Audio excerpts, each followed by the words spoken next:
atangazaye habari zake hata mwisho wa nchi au mwisho wa dunia yote. So dunia yote ichae na utukufu wa Bwana. So Israeli inaitwa taifa takatifu, taifa la Mungu kimakusudi, kwa sababu Mungu awatumie kwa ajili ya kufikia dunia yote. Dunia yote. Dunia yote ichae na utukufu wa Bwana. Wafili utukufu wa Mungu maeneo yote duniani. Na ndio sababu sasa hivi nikikwambia Yesu alihubiri dunia yote utapinga. Biblia ni pana, ni msitu. Yesu hakuhubiri Kenya. Hakuja Kenya physically, lakini alihubiri mataifa yote. Alieneza injili mataifa yote. Ukianza kuangalia kusafiri kwake, utakuta kuna sehemu hapo enda physically. Na ndio sababu Yesu anaenda huduma yake inaanzia Galilaya ya mataifa. Galilaya ya mataifa inasemekana ni mahali ambapo kila aina ya mataifa walikuwa wanaishi. Galilaya ya mataifa. So Yesu anaenda mlimani kule Galilaya. Alafu anasimama juu ya mlima, anaambia wanafunzi wake kwamba watangaze injili. Eneni ulimwenguni mote, akiwa ako Galilaya. So wanafunzi walijua Galilaya imepepa kila aina ya taifa. Ni sehemu ambayo mataifa yote yanakaa. Kila aina ya kabila zinakaa huko. So walielewa kwamba nini Mungu anasema. So Yesu alihubiri Galilaya, alihubiria kwa watu wote. Na akianzia injili akaanzia kule kimakusudi, inaitwa Galilaya ya mataifa. Hata manabii wanatambua hilo. Injili ienee. So kwenda huko ni Mungu kusudi. Yesu anaonyesha kwamba mpango wa Mungu wa kutoka mwanzo ni dunia yote. Dunia yote. So Yerusalemu, anasema anzeni Yerusalemu, Yudea na nini? Samaria mpaka miisho ya nchi.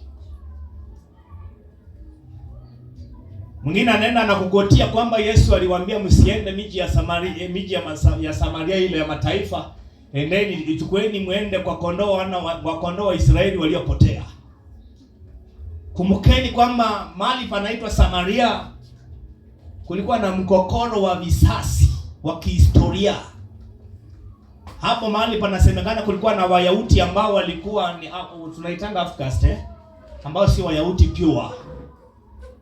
So Wayahudi original pure waliwadharau hilo eneo. Kasema hawa si wa kwetu. So kulikuwa na mkokoro wa kivita kutoka jadi. Si wakati tu wa Yesu. Ni mkokoro uliokaa kutoka manabii. Ni mkokoro wa kikabila. Wewe unajua vita za kikabila wewe. Haikuwa mchezo. So unajua sitaki kwenda kwa historia hiyo. Taifa la Israeli wakati wa mfalme Sulemani, taifa hilo lilikawanyika mara mbili. Zikawa na falme mbili. So falme moja inaabudu Yerusalemu, nyingine inaabudu huko huyo mama kwenye huyo mama huwa anasema yule mama Msamaria kuna vile anasema sisi tunaabudu siki wapi? Mlimani siki wapi? So Yesu peke yake ndiye alikuja kuondoa huo mkokoro uliokuwa katikati yao kwa kutumia injili. Ndio wakati ambapo Yesu anamtokea mama Msamaria, anasema Bwana, hata wewe utaniombaje maji? Jamaa hata maji hawangeombana, chakula. Hakuna Myahudi angeenda Samaria aenda kae na amani. Kulikuwa na vita vya kikabila. Ni vita ambavyo vilikuwa vimedumu miaka na miaka. Ndio sababu Yesu anapotumia story ya yule Myahudi ambaye anajeruhiwa na wanyang'anyi yule, alafu anasema kuhani anakuja anapita. Maanake kuhani wa kwenu, mtu wa kwenu hakuwa na msaada, halipita, sijui fulani akakuja. Lakini Msamaria, neno Msamaria mwema, manake huyo mtu alikuwa ni mwema. So mtu kutoka Samaria kwa adui wenu, kule ambapo mnaona ni adui. Yesu anasema jirani yako ni nani? So analeta huo mfano, manake anaonyesha, angalia, Msamaria anakuja anamsaidia. So Yesu anataka kuondoa mpaka ulio katikati yao, ili sasa injili itembee kila sehemu zote. So Yesu anapoambia msiende kwa miji ya Samaria, manake wangewawa, wangepikwa, hawangepenya. So Yesu alingojea kwanza mpaka hiyo mipaka iondoke, wawe sasa wanaweza changamana. Ndio sababu baada ya ufufuo wa Yesu anaambia anzeni injili Yerusalemu, Yudea na Samaria. So aliyekuwa amewakataza wasiende Samaria, wasiingie Samaria, sasa baada ya ufufuo anawaambia muingie mpaka Samaria. Why? Mipaka imefunjwa. Sasa mnaweza hubiri sasa. Kumbuka Samaria, wakati Yesu alienda Samaria na wanafunzi, kule Samaria ndio nani aliitisha moto? Elia. Huko tu ndio aliitisha. Wakati tu Elia anaitisha moto, ilikuwa Samaria tena. So wakati ambapo Yesu anakuja, kuna wakati na wanafunzi wakienda Samaria wakasuiliwa, hawakupokelewa. Wanafunzi wakasema, unangoja nini? Tuitishe moto kama Elia, walambe na hawa pia? So Yesu akarekebisha, akasema si sawa hivyo. Rokani mlio nayo, waangalia ni rokani mlio nayo. Manake Yesu anajaribu kuonyesha kwamba si sawa. Wasamaria hawa, mpango wa Mungu pia uko kwao. Mpango wa Mungu ni dunia yote, wakiwemo Samaria. Bwana Yesu asifiwe. Sasa unaweza kaona vita vyao ni vya kihistoria, vita vya kikabila, vya kutoka chati, ambapo Yesu peke yake ndiye amekuja kutoa. Haleluya. Ndiye alikuja kumaliza vita hivyo. Unajua hata kwa hizi maboma ya baba yako, mandugus, Mnajua kuna mapoma mengine yana vita vikubwa. Watoto wanaweza changamana, lakini wale wakubwa na si vita ndogo, ni panga kwa panga. Yaani vita. Shida ikitokea, mnasimama huko kama miti. Shida ikiisha, mrudi kwenu. Vita kama hivyo kuvitoa si mchezo. Si vitu naamka leo alafu unaenda kusema turudi pamoja tuongee. Kama babu yako ni vita vya kutokea babu kule nyuma, unajua kuna kazi mtafanya. Si mchezo. Hallelujah. Glory to God. Bwana Yesu asifiwe. So injili ni kote kote duniani, kote kote, kila mahali.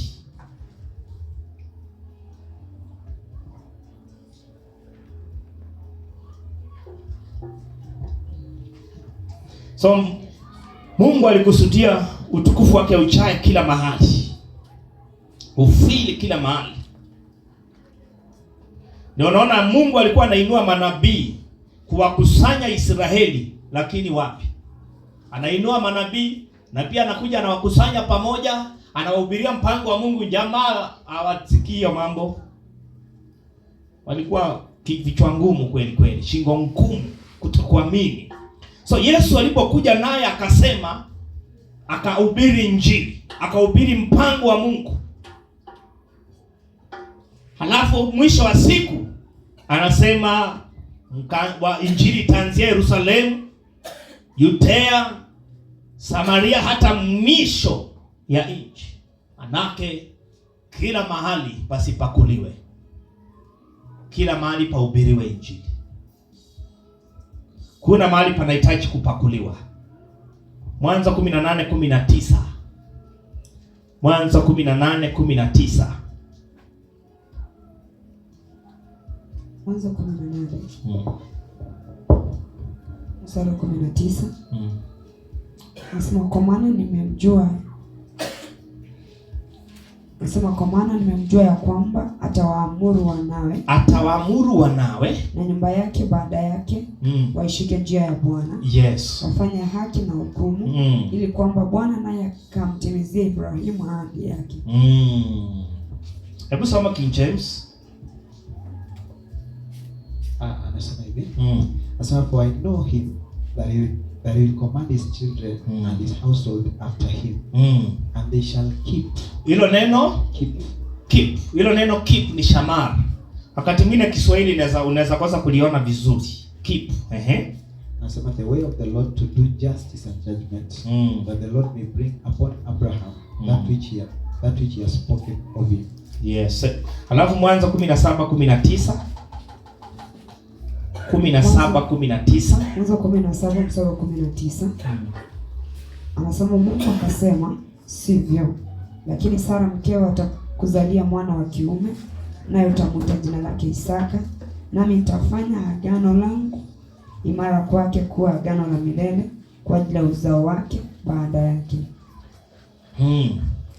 Mungu akasema si hivyo, lakini Sara mkeo atakusalia mwana wa kiume, nawe utamwita jina lake Isaka, nami nitafanya agano langu imara kwake kuwa agano la milele. Manake kila ambacho Mungu alinena kwa Ibrahim, hicho ndio ananena kwa Isaka, kwa ajili ya uzao wake baada yake. So manake Mungu anakusudia kwamba agano lake linafaa lienda kwa kisasi chako, linakuwa kwa kisasi chako, visasi na visasi na visasi. Baada wewe kuondoka, agano la Mungu liendelee kuhubiriwa, liendelee kunenwa katika visasi na visasi. So inaongelea Ibrahimu kama mtumishi. Ibrahimu kama mtumishi ambaye amefanya kazi pia kwa Isaka. Ibrahimu anatunza agano la Mungu. Analihudumia. Ibrahimu anakuwa mtumishi mwaminifu. Anafundisha wanawe na visasi vyake.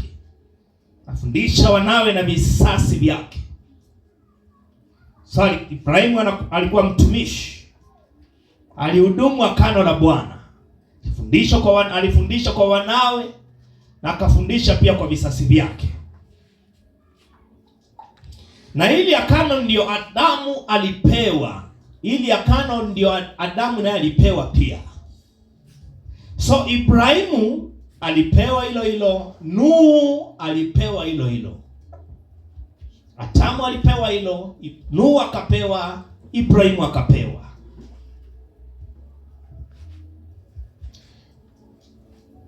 So Adamu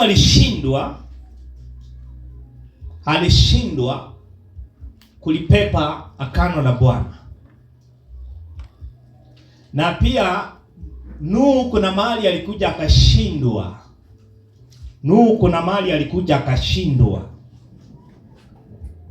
Alilaani badala ya kubariki. Ndio sababu nitawafundisha kuhusu laana. Uone hiyo laana kwa nini inasema alilaani. Ni laana ya kutoka mwanzo inatamkwa, yani tunaisikia kutoka mwanzo. So badala ya Nuhu kubariki alilaani. So wakati Nuhu analaani, mpango wa Mungu wa kutunza, wa kuprotect, wa kuhudumia ukapotea tena. Wakati Nuhu anatoa laana, mpango wa kuprotect, mpango wa kutunza, mpango wa kulihudumia kusudi la Mungu ukapotea. Mpango wa Mungu ukapotea. So mataifa kwenye Mwanzo 11, mataifa kwenye Genesis chapter 11 from verse 1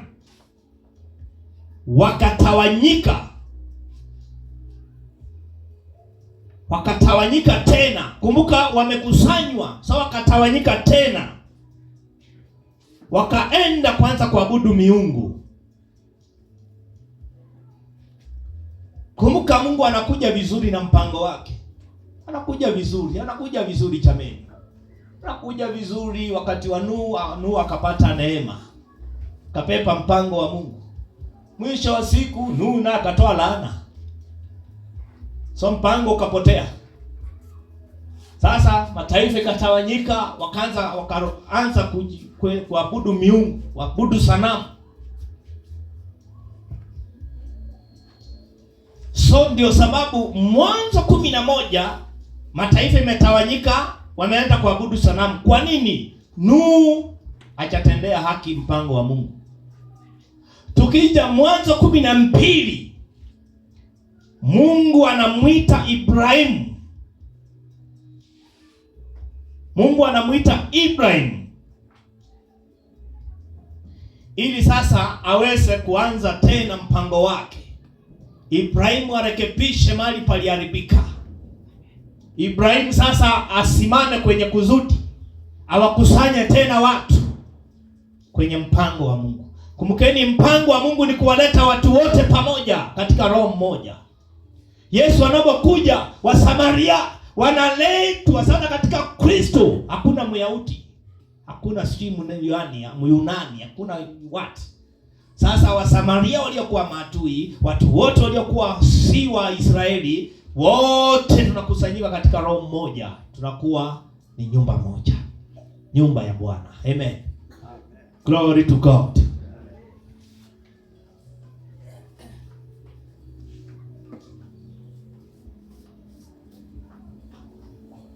So Ibrahimu anapokuja, kumbuka kila ambacho kilikuwa kwa Adamu, akana ambalo Mungu amempa Adamu mpaka kwa Nuhu. Nikisema mpaka kwa Nuhu, kumbuka katikati ya Adamu na Nuhu kuna watu wako katikati. Kina Enoko, kina Sethi, kuna wale walipepa kusudi la Mungu. Maana ndio kusudi la Mungu limfikie Nuhu. Kuna watu ambao wamechukua. Kuna watu ambao walichukua. So Nuhu akakabidhiwa. So wakati mpango huu umepotea kupitia mikono ya Nuhu, Ibrahimu anakuja sasa, anaitwa ili asahihishe, arekebishe mpango wa Mungu, aanze upya, asimamishe tena watu, akusanya watu kuja katika mpango wa Mungu ulioharibiwa, asimamishe tena kusudi la Mungu duniani, kusudi ambalo lilikuwa limepotezwa. Ndio nasikia Mungu anasema hivi, anamwambia Ibrahimu kwamba katika wewe jamaa zote za dunia zitabarikiwa. Manake Mungu anataka kupitia Ibrahimu mataifa yote ya ulimwengu, mataifa yote ya dunia imwabudu yeye, irudi kwake. So Ibrahimu anafaa claim mataifa yote kuja kwa Bwana. Ndio sababu ya Injili. Tunapofanya Injili tuna claim watu kuja kwa Bwana. Tuna claim watu wamwabudu Mungu, wawe miliki ya Bwana. So anaambiwa katika wewe jamaa zote za dunia watabarikiwa. Manake jamaa zote za dunia watakaribishwa. Si kubarikiwa kwa vitu vya mwilini, watakaribishwa. Wapi? Katika mpango wa Mungu.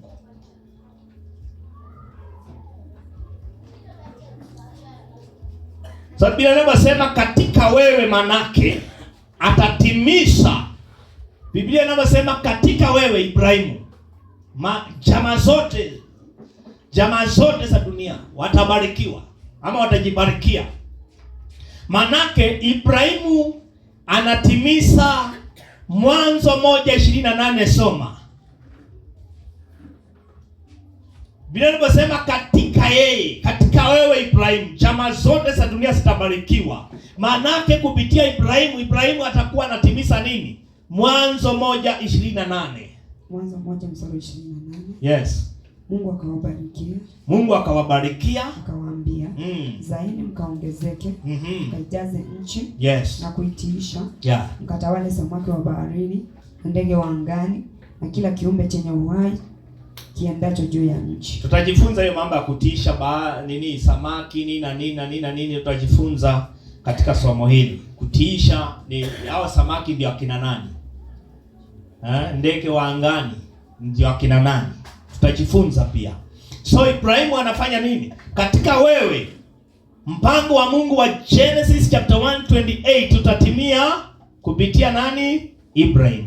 Jamaa zote za dunia, endeni mkasaye, mkaongezeke, mkaijaze nchi, mkaijaze dunia yote.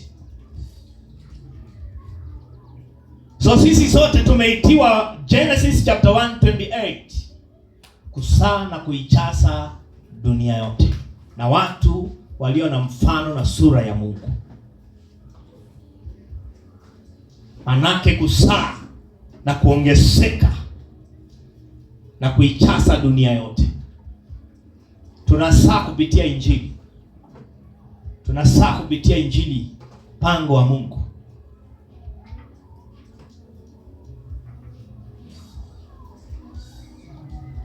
So kila ambacho kilikuwa kimepotezwa, kila ambacho kilikuwa kimepotea wakati Adamu amepoteza, Nuhu akakuja akapoteza baadaye,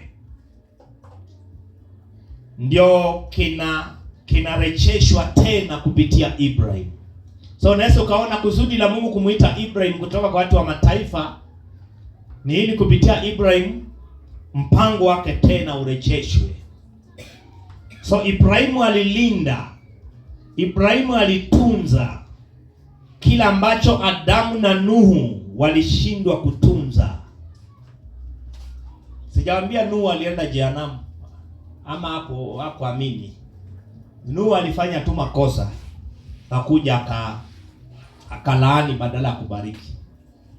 So kila alifanya kilisababisha watu wakakosa kuona Mungu tena. Unaona, kulaani manake ni kutokaribishwa kwenye mpango wa Mungu. Kubariki ni kukaribishwa. So Nuhu badala akaribishe, akawasuia. Alisuia watu wasiingie kwenye mpango wa Mungu. Na sasa kama wamesuiliwa, manake mpango wa Mungu hauko tena, umepotea. So watu wamesuiwa, manake wataenda kuabudu sanamu. So kulitendeka hivyo. Aliwasuia watu kuingia mpangoni mwa Mungu, na amepewa kusudi kwa ajili ya kuwakaribisha watu katika mpango wa Mungu. So akawasuia. So watu wafanye nini? Wakarudi kuabudu miungu, fanya ibada za sanamu. So mataifa yote ikatawanyika, ikawa sasa Mungu hatachwi tena, manake Mungu amepotea. So Mungu anatafuta Ibrahim ili sasa kupitia Ibrahim ajiinulie taifa moja. Ndio kupitia hili taifa sasa watu ambao walikuwa wametawanyika waanze kurejeshwa tena katika Mungu mmoja, Mungu Yawe. Kuwe na ibada moja duniani, sio ibada ya miungu na sanamu. Amen. Glory to God. Hallelujah. Bwana Yesu asifiwe. Amen.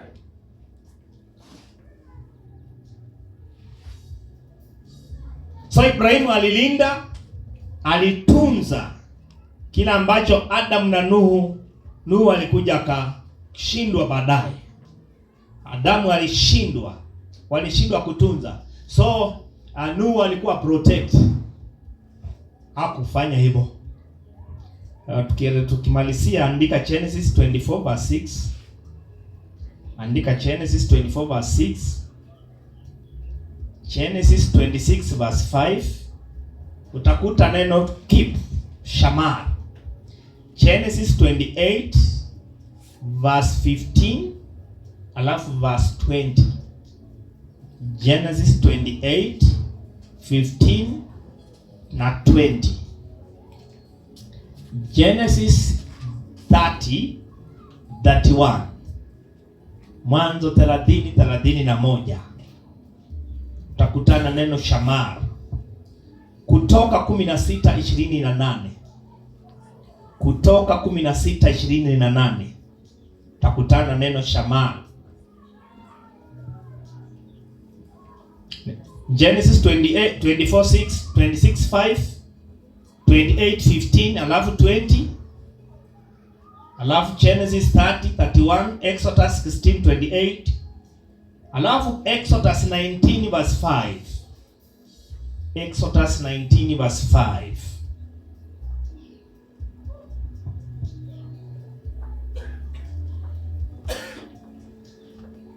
Nataka tusome tu vipengele kidogo hapo ndio tutaanzia na but 5 EF. But 5F. Hii nayo imeenda sana. We. Na ujue si mingi imebaki, si tutafanyaje? Ya Sunday ilikuwa kutakuwaje?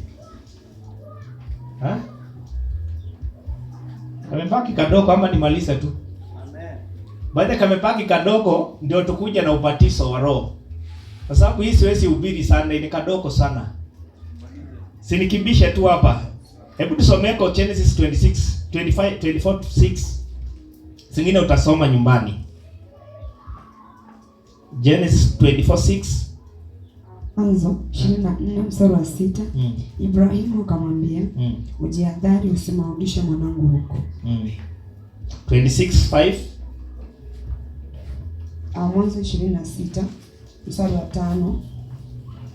Anasema, kwa sababu Ibrahimu alisikia sauti yangu, akayahifadhi maagizo yangu na amri zangu na hukumu zangu na sheria zangu. Alitunza. So ni vizuri kusoma King James pia.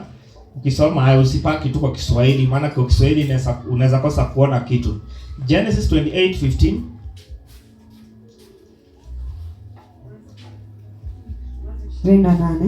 Mstari wa 15. Natazama, mimi nipo pamoja nawe, nitakulinda kila uendako. Nitakulinda. Hilo neno nitakulinda. Nami nitakuleta tena mpaka nchi hii.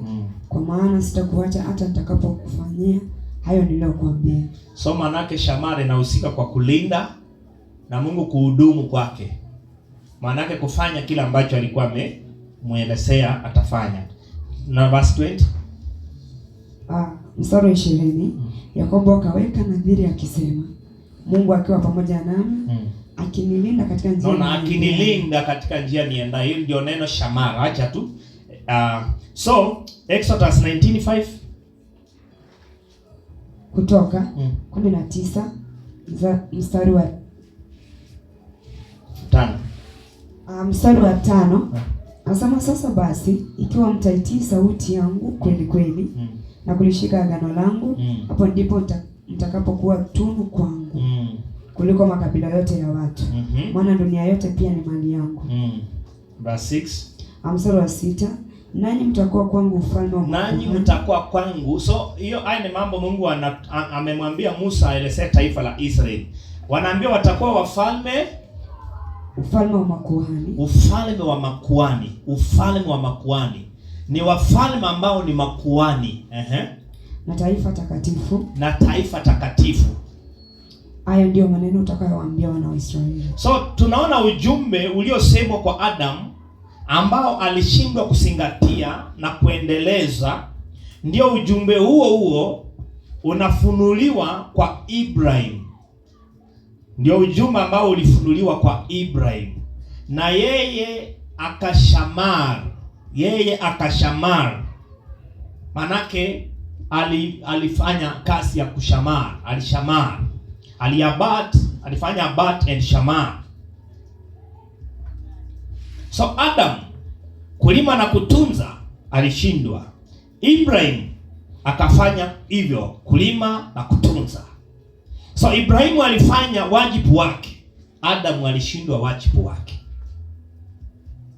Ibrahimu alifanya wajibu wake, alilima na akatunza. Alihudumu kama kuhani, alihudumu kama nabii, alihudumu kama mchungaji. Ibrahimu alihudumu kama kuhani, kama nabii, kama mchungaji. So Paulo anapofundisha mambo ya mtu kuwa akafanya wengine apostle, prophet, evangelist. So Paulo hakutoa hewani. hakufundisha kutoka hewani. Alitoa kwenye Mwanzo mpaka Malaki baada ya kuwa amejifunza. Anasema na Mungu akaweka wengine wachungaji, manabii, mitume, hivyo hivyo. So akisema Mungu akaweka wengine, si watu.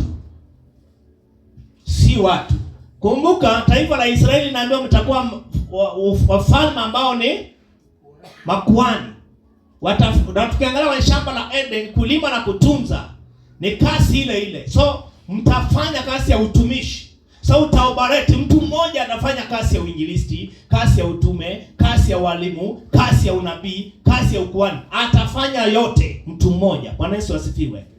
Glory to God. So sio watu kama watu. So manake Paul anapofundisha mchungaji mwingine nabii, mara nyingi tunaposoma tunafikiri hizo ni title. Watu wengi wanafikiri hizo ni title.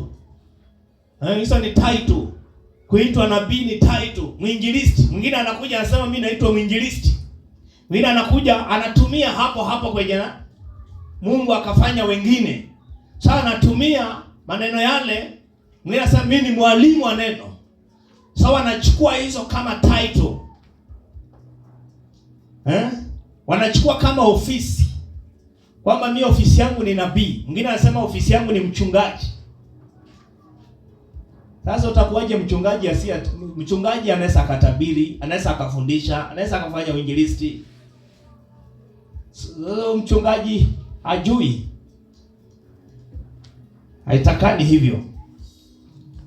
Ndio mtu mmoja anaweza akafunction katika akafanya function ya hizo zote. Mwingine anasema huyu ni mtume. Huyu ni nabii. Ofisi yake.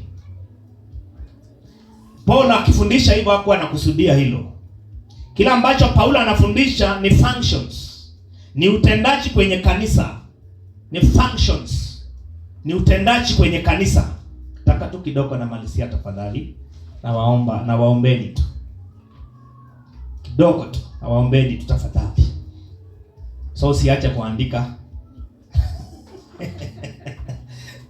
Na wajua tu. So usiache kuandika. Acha tumalizie vizuri kwa amani. Maana ni maneno ya muhimu. So Paul, kila ambacho Paulo anafundisha ni functions. Ni utendaji kwenye kanisa. Ni utendaji kwenye mwili wa Kristo. Kiungo kimoja kinaweza kikahudumu hivi, kingine kihudumu hivi, kingine kikahudumu hivi, mwili wa Kristo ukachengwa. So Paulo anafundisha kwamba katika mwili wa Kristo kuna utendaji wa utume. Waandika hivyo tafadhali. Paulo anafundisha katika mwili wa Kristo kuna utendaji wa utume, kuna utendaji wa nabii,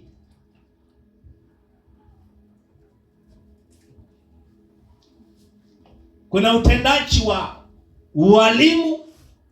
So nikisema utendaji nazungumzia functions. Hata Utia anaweza akasimama hapa leo akasema leo nataka kuhudumu kwa function ya kufundisha. Leo nataka nataka kuoperate hivi. Nataka kuoperate hivi. Wahubiri wengi kama umewafuatilia, sijui kama wao wanaelewa sana. Baadhi ya hapo nyuma angekuja alikuwa ungesikia anasema leo nitahudumu kwa function 2 ama 3. Nitahudumu kwa unabii, nitahudumu kwa kufundisha, nitahudumu kwa ABC. Sasa sijui kama walikuwa wanaelewa vile tunaelewa ama alikuwa anamaanisha nini. Bwana Yesu asifiwe. Yeah. Yeah. Yeah.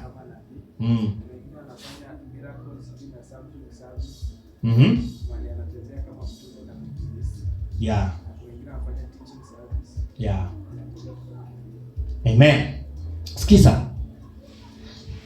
Kuna mahali Paulo anasema kwa Wakorintho, je, wote ni mitume? Umeshaisoma? Je, wote ni mitume? Hakuwa anaongelea watu pali function.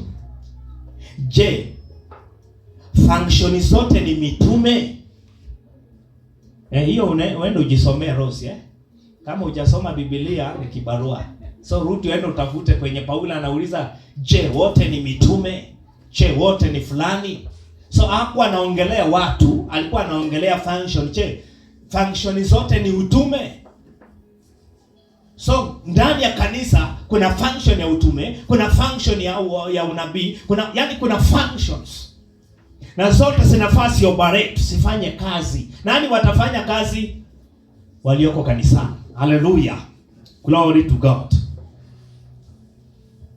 Sana anauliza, je, wote ni utendaji wa unabii?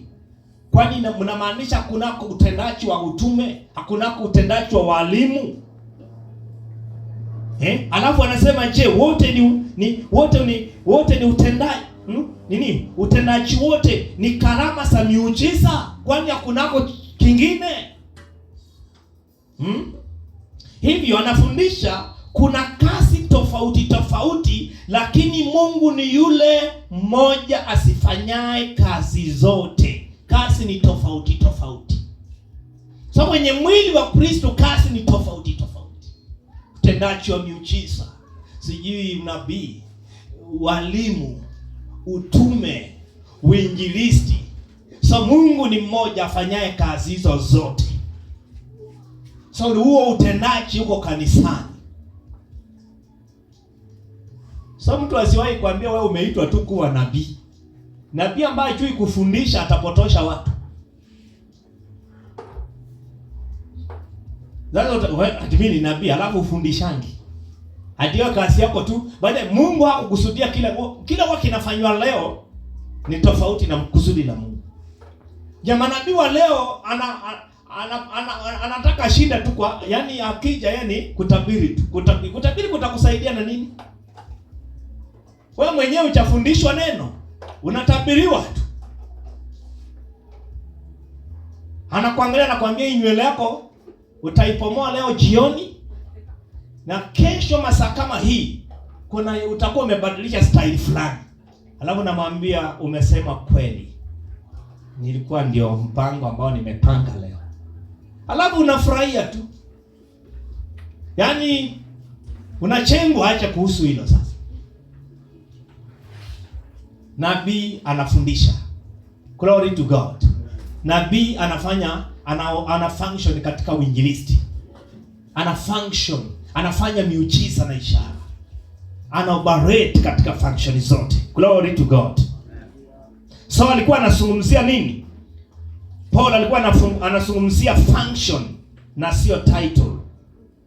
So tangu mwanzo ofisi ya mtu ameitwa kuwa mchungaji, shepherd. Tangu mwanzo mtu ofisi yake ni kuwa a shepherd. Ndio sababu Yesu anaongelea sana kuhusu mchungaji. Tangu mwanzo ofisi ya mtu ameitwa kuwa mchungaji, shepherd. Wote tumepewa kazi ya uchungaji. Once umeamini injili umeingia kwenye kazi ya uchungaji. Unafaa uwe mlinzi wa ndugu yako. Kulima na kutunza, anza kufanya.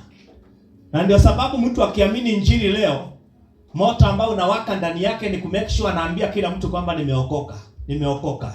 Mama Msamaria alipokutana na Yesu. Kwani Yesu ndiye alimwambia enda aambie watu? Moto uliwaka. Alianza kufanya kazi ya kulima na kutunza. Bwana Yesu asifiwe. So once umeamini injili, umeitwa kwenye kazi ya uchungaji as a shepherd. Glory to God. Bwana Yesu asifiwe.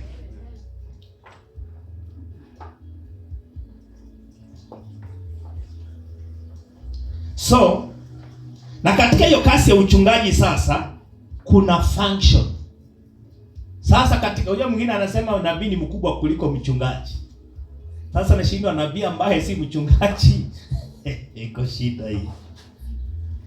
Na katika kazi hiyo ya uchungaji sasa kuna functions.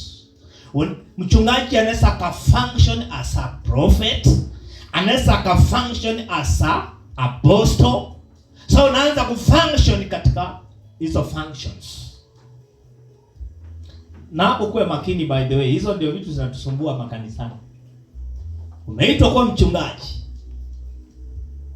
Nikisema umeitwa kuwa mchungaji haina maana wewe ndio anza kanisa. Judy.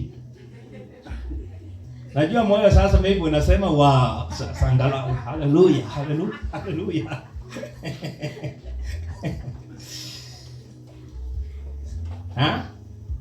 Ndani ya wachungaji kuna yule ambaye anakuwa amewekwa kuwa kichwa cha wengi, kuwa mwangalizi wa wengine. So mimi nikitunza watu hapa, nalinda na kuwalea wachungaji wa Bwana. Haleluya. Ndio sababu tunawafundisha mfanania wa mchungaji ili na nyinyi mfanye kazi ya uchungaji. Glory to God. So una function as a prophet. Una function kama kuhani. Mchungaji ana function pia kama kuhani.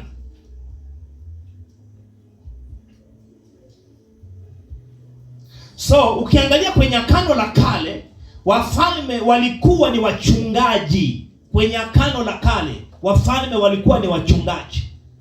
Si wakati wetu ule. Wakati wetu wafalme wengi wanakuwa ni wafalme tu. Lakini kwenye ukiangalia Agano la Kale, kile makusudi ya kila Mungu alikusudia, wafalme ambao ni wachungaji. Na ile ofisi yenyewe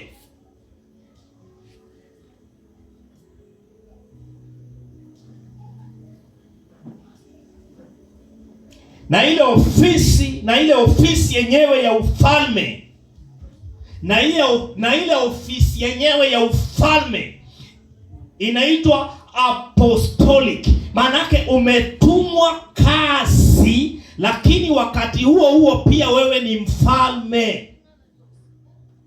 Ukiitwa kuwa mfalme, maana yake utaoperate katika apostolic. Umetumwa, si tu mfalme ka, umetumwa kufanya kazi. Unafanya kazi.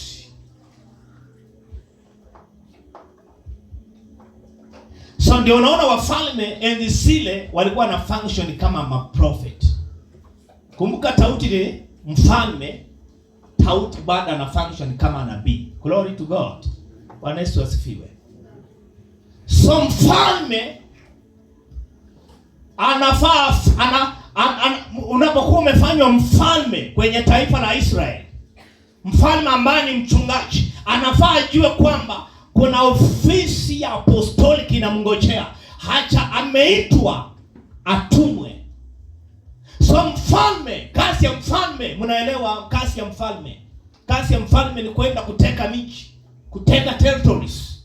Manake alikuwa anatumia nini? Injili kufikia, kwenda kuteka mipaka, kuteka territories, kujitwalia watu na kuleta kwa Bwana. Anafanya kazi ya apostle. Ametumwa. Anakuwa ametumwa. So ukikataa kuelewa haya mambo vizuri, basi unakwama. Kama uyaelewi, unapaki kwa mwanzo. Jifunze mwanzo mpaka uelewe ni nini Mungu alikusudia kwa mtu kutoka mwanzo. Mungu alikusudia mtu kutoka mwanzo a function kama nani? Unarudi mwanzo. Ukielewa hapo, basi umefuka. Umeenda hatua. So kwenye eneo la utumishi,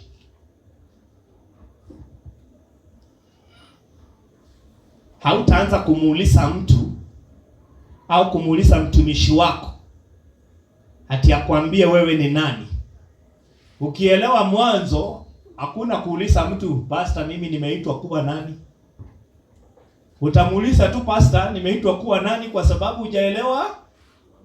Lakini vile nawafundisha vizuri hivi, nafikiria mtu aniuliza hilo swali. Wanajua mmeitwa kufanya nini? Kufunction kama nani? Mmeitwa nini? Umeitwa kuwa mchungaji, umeitwa kuwa nabii, umeitwa kuwa mtume, umeitwa kuwa kuhani, umeitwa kuwa mfalme, umeitwa kuwa mwinjilisti. Hizi zote ni za kwako. Tembea ndani yake. Glory to God. Ofisi kubwa ikiwa mchungaji, kuilima na kuitunza. mchungaji wa watu wengine, kuwa mlinzi wa ndugu yako.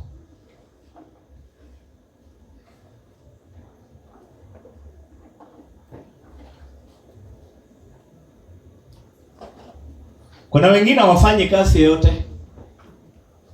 Yaani mtu hafanyi kazi yoyote, lakini kwanza anataka ajue ni yeye ni nani, ndio aanza kufanya sasa kazi. Pastor, mimi ni nabii ama nini? Ama pastor, mimi ni mtume? Pastor, hebu chunguza kwa roho, mimi ni nabii ama mimi ni mtume? Ukimwambia wewe ni mtume ndio ataanza sasa, lakini hajui nini kazi ya utume. Haleluya! So kuna watu leo hawafanyi kazi ya Mungu sababu hawajui wao ni nani. Wanasema bado Mungu hajaniita. Hatujakuwa tukifanya hivyo maji, hata kwa sababu hujui cha kufanya unangojewa uambiwe ni mtume, wewe ni mtu fulani. Kwa sababu uchaambiwa unasema Mungu hajani. Sisi wote tulioko hapa tumeitwa na Bwana kuwa wachungaji. Unakuwa mchungaji wa ndugu yako, si ndio? So unaanza na wapi Matthew? Na ndugu yako, yule mnakaa karibu na yeye. Anza na yeye. Unamhubiria, unamtia moyo, unamu-encourage aone kuwa kazi ya Mungu ni ya dhamana kabisa. Aone kuwa kanisa la mahali ni nzuri, linalea, linachenga. Muonyeshe umuhimu wa vitu ambavyo hachaona.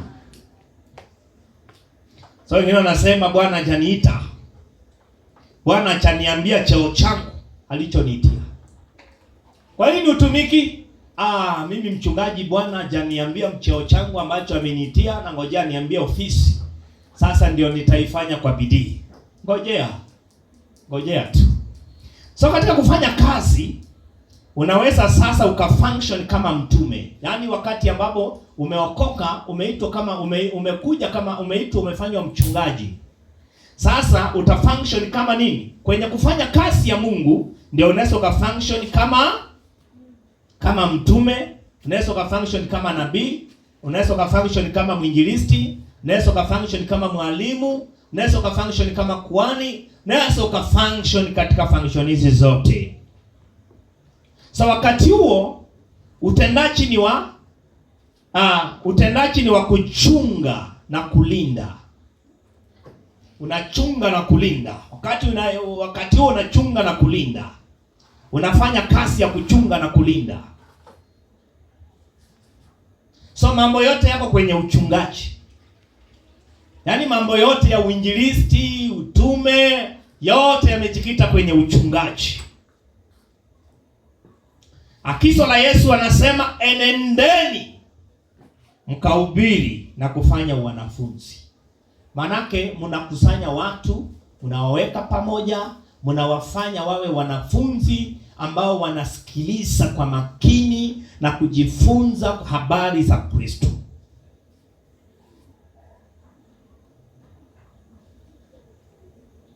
Na ndio sababu Yesu akiita kutofautisha watu wenye ofisi tofauti, anawaita enendeni mkahubiri kote.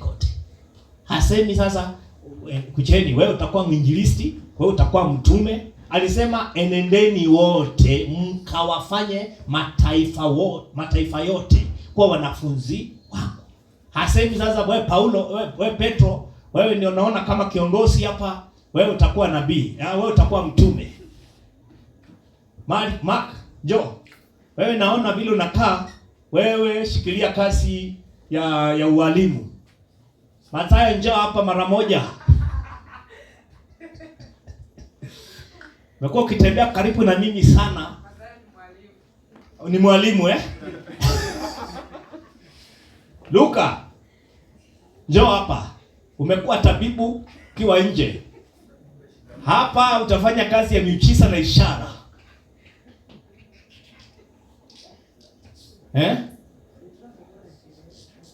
Nisikia mtu mmoja akielezea wakati Filipo alienda, kuna mji fulani Filipo alienda kuhubiri.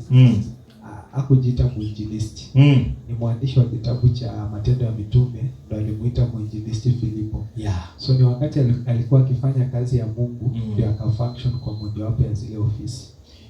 Yes. Na unaona ukishaanza kuelewa hizi vitu, ninyi mlioko hapa, utakuwa unajikuta unaanza cooperate kwa hizi function, lakini kwa sababu umefundishwa mwenyewe utakuwa unatofautisha. Leo nimefunction hivi, leo nimefunction hivi.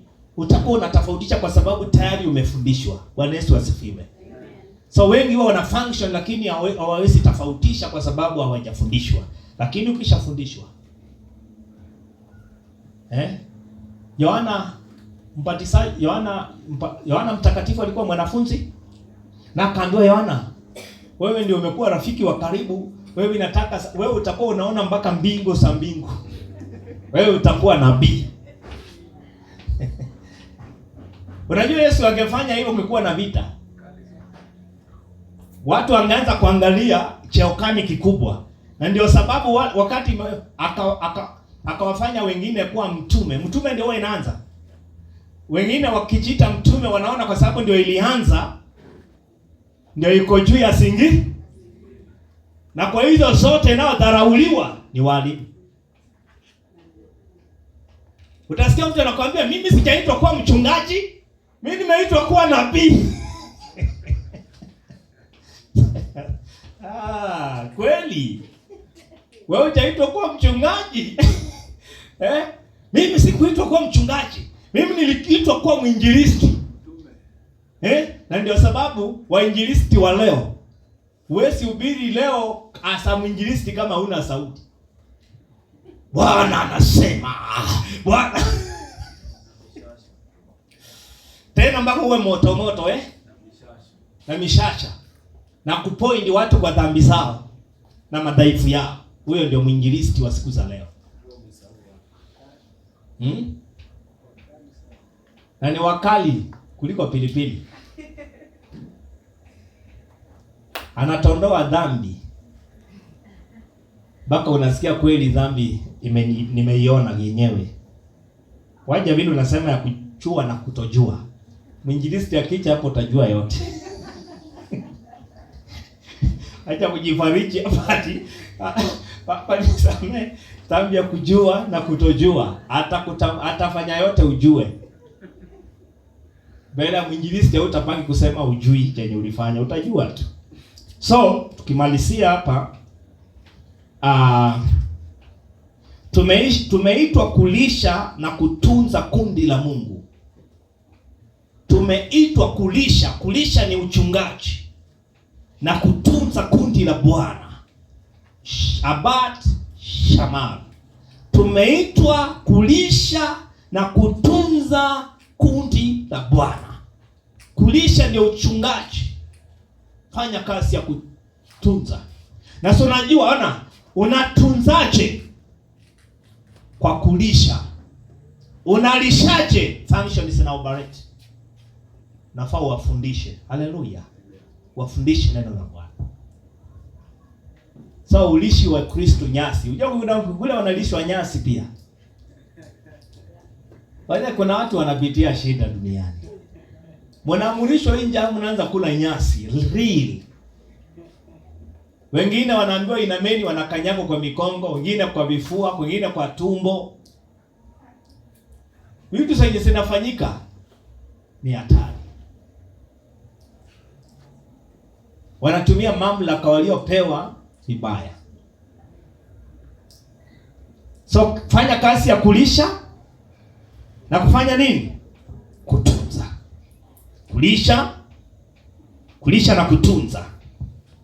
So tunaweza kumaliza na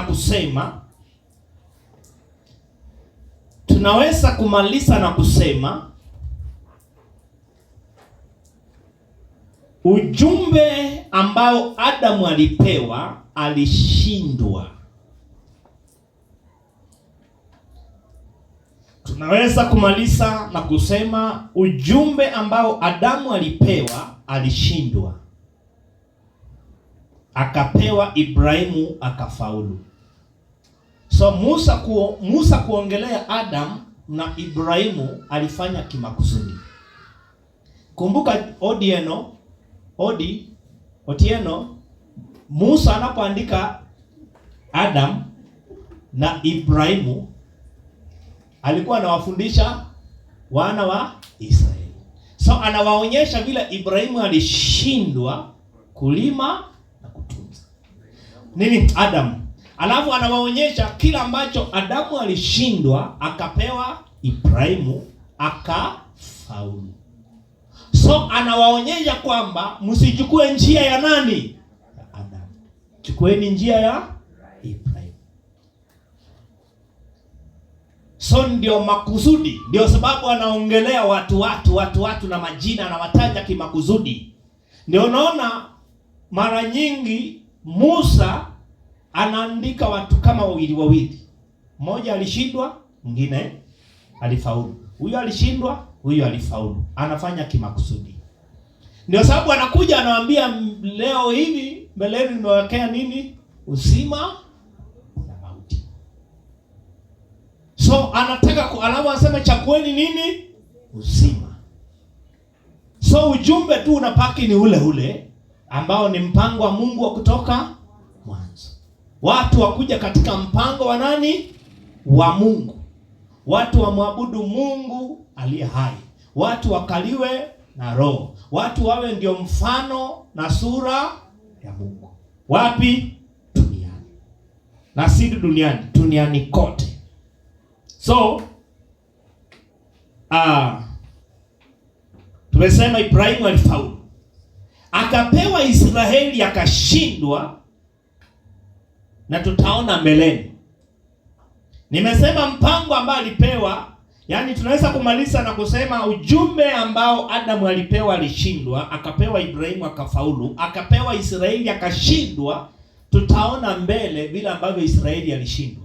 Maana tukisema tu Israeli alishindwa, si rahisi ujue alishindwaje. Tutatembea kwa maandiko kuona vile ambavyo Israeli alishindwa kupepa jukumu hilo ama ujumbe ule. So ndio Musa alifundisha watu wake, akitumia Adam, kwamba na wao wasifanye kama Adam. Wao washike agano la Mungu kama ambavyo Ibrahimu alishika agano la Mungu. So neno la Mungu ni mpango wa Mungu. Neno la Mungu ni mpango wa Mungu toka mwanzo. Kinachoitwa neno la Mungu ndio mpango wa Mungu kutoka mwanzo. Mtu aweze kufunction kama mchungaji, a function kama nabii, a function kama mtume, a function kama kuhani. Narudia, neno la Mungu ndio mpango wa Mungu kutoka mwanzo. Mtu aweze kufunction kama mchungaji, kama nabii, kama mtume, kama kuhani na zile zingine zote. So ukishakuwa kuhani, umeshakuwa mwinjilisti. Tutafundisha vizuri, don't worry. Ukishakuwa kuhani, maana yako umeshakuwa mwinjilisti. Nitafundisha nini maana ya kazi ya kuhani. Hilo neno kuhani taangalia maana yake Kiebrania na maana yake. Ndio utanielewa ninaposema ukishakuwa kuhani, umekwisha kuwa mwinjilisti. Kuhani ni mtu anayetangaza habari za Mungu, habari njema za ufalme. Hapo ndio tumemalizia. Kuhani ni mtu anayetangaza habari za Mungu, habari njema za ufalme. Maana yake kuhani anafanya kazi ya uinjilisti. Anatangaza habari njema za ufalme kwa watu. Sasa tutaendelea kujifunza vizuri. Asanteni kwa huo muda ambao mmeniongezea. Tutakuja na part 6. Ninyi ni wanafunzi wazuri. Kuna mtu atamaliza vizuri. Nimesema kuhani ni mtu anayetangaza habari za Mungu, habari njema za ufalme. So ukisha kuwa kuhani, maana yake umekwisha kuwa mwinjilisti. Utatangaza habari za Mungu kwa watu. Okay. Sasa unaona hakuna mtu ameitwa kuwa mwinjilisti tu. Umeona Umeitwa kulima na umeitwa kuwa mchungaji. Mchungaji unaanza kuoperate, kufunction kweli kweli kwa function zote. Una enjoy. Na hizi ndio baraka zote tumepokea katika Kristo Yesu. Hizi si za kuharibika, haunyang'anywi na mtu. Hata Yesu kukupatia hawezi kukunyang'anya tena.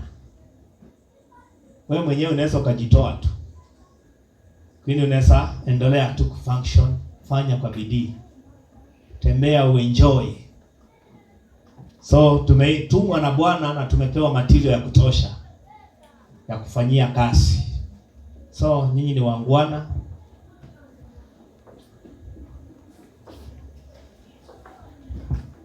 Asante kwa muda wako kabisa. Sema Mr. Samuel. Kitu ambacho umekisema hapo nilikuwa napenda ukumbuke kwa vizuri na kila mtu anasikia, kwa sababu nimepata shida kwa huduma mingi. Kama mtu amekosana na mchungaji wake, hapo ndio anapata chanzo ya kuondoka, aenda kufungua huduma yake. Sasa ndivyo na inakuwa. Sasa swali ni hiyo ni njia nzuri ya kuondoka, hiyo ndio chanzo ya kupata huduma. Hapo tu sawa.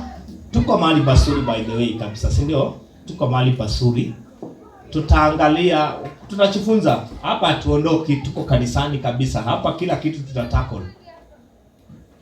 Utaona vile Musa na Joshua, utaona vile Elia na Elisha. Alafu akatokea nani? Kwa Elisha akatokea nani? Keasi, si ndio? So Keasi pia wanakuepo pia. So si njia mzuri, lakini jibu tu kusema sio njia mzuri alitoshi. Inahitaji maelezo, si ndio? Huwa kuna kuaje na njia ni ipi? Bila tumejifunza kasi ya utumishi inakabidhiwa. Mnakabidhiana kasi ya uchungaji. Ndio sababu tumeona Ibrahimu kimakusudi, nikataja Isaka kimakusudi. Nikasema Isaka akapatikana wawili, Yakobo akachukua, si ndio? Nikafika kwa Yakobo nikasema kifumbi kikakuepo.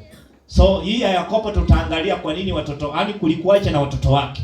Nao walitimiza kusudi la mwanzo ama walifeli. So kasi mzuri ya Mungu ni inakabidhiwa, mnakabidhiana. Tuko pamoja? Unaelewa nani? Samuel. Kasi ya Mungu mnakabidhiana. Huyu anakupa, huyu anampatia huyu. Mimi tukikupatia utaenda huko, utalea watoto, utawapatia. Unaelewa? Utalea watu huko, wape kasi hiyo hiyo, waendeleshe. So wakati wewe unatoka duniani unafaa uwe na watu ambao umewachenga kwenye msingi wa neno la Mungu. So ukiwa unawaacha waendelee, na waendeleshe visasi na visasi. Ndio mpango wa Mungu. Kasi inatembea hivyo. So mmoja akiharibu, kama Nuhu alilaani, ndio nikasema Nuhu alilaani, mpango karibika, ukapotea, watu wakarudi kuabudu sanamu, mataifa yote. Ndio sababu Ibrahimu anaitwa sasa. Na ukiangalia pia Kaini aliharibu, na yule ambaye alikuwa anaua mpango akawawa. Ndio sababu kasaliwa mtoto mwingine anaitwa Sethi. Biblia inasema baada ya Sethi kusaliwa ndio watu walianza kuliitia tena jina la Bwana.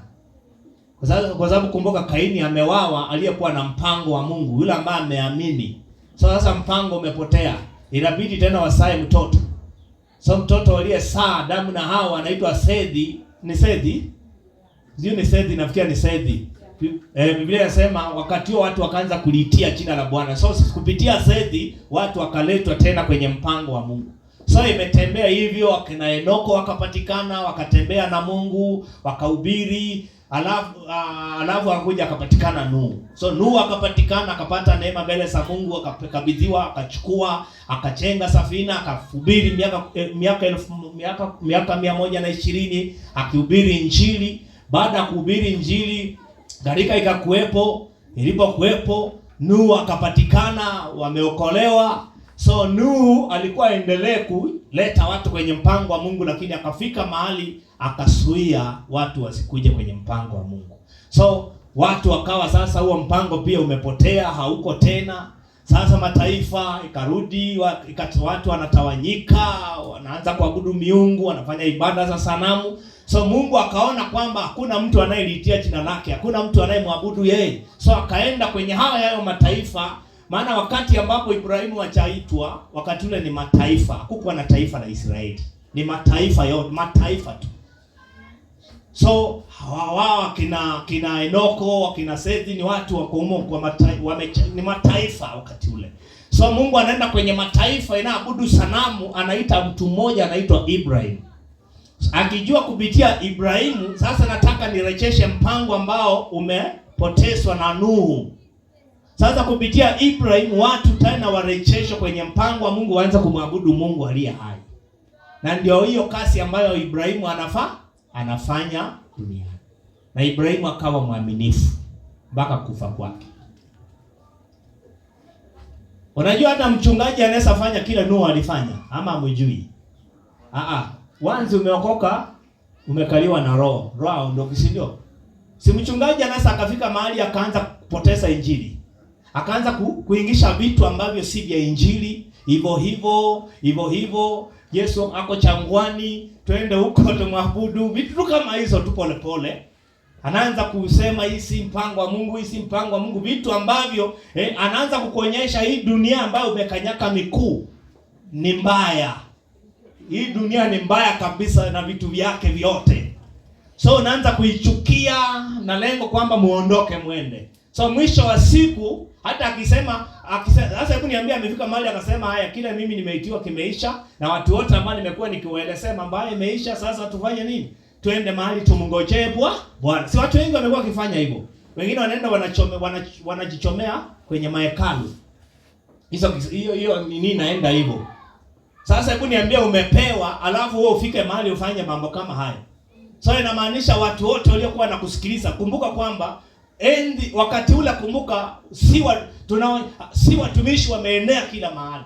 Unaona, ni mtu mmoja ameitwa kwa ajili ya kueneza kusudi la Mungu. Huyo mtu sasa akifika mahali akatae, ameitwa oti, umefika mahali wewe ndio ona, waje nichukulie oti, umeitwa kwenu, kijiji cha kwenu, chukulia kijiji cha kwenu kama Kawangware mzima.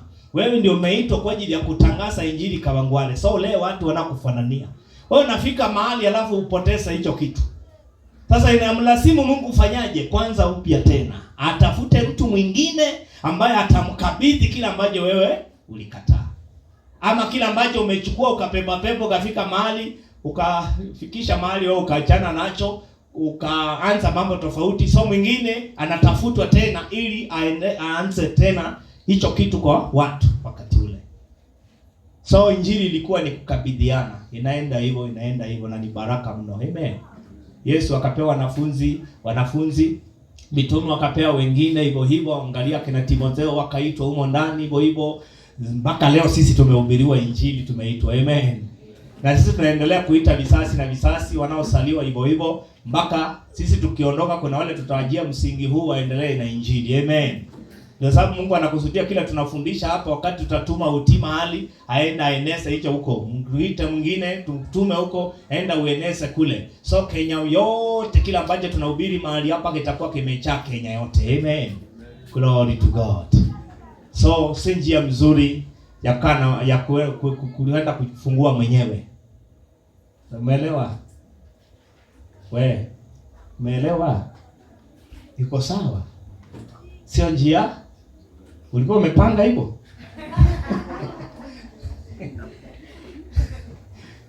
Inaweza kuwa umetuuliza na sababu ila ama alikuwa amepanga.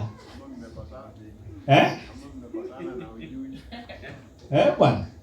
Inaweza kuwa umepanga kutufanyia hicho kitu. Tusimame. Lakini tunaomba Mungu atatujalia sisi tulioko hapa tutakuwa tu wazuri. Tutakuwa tunaiva mpaka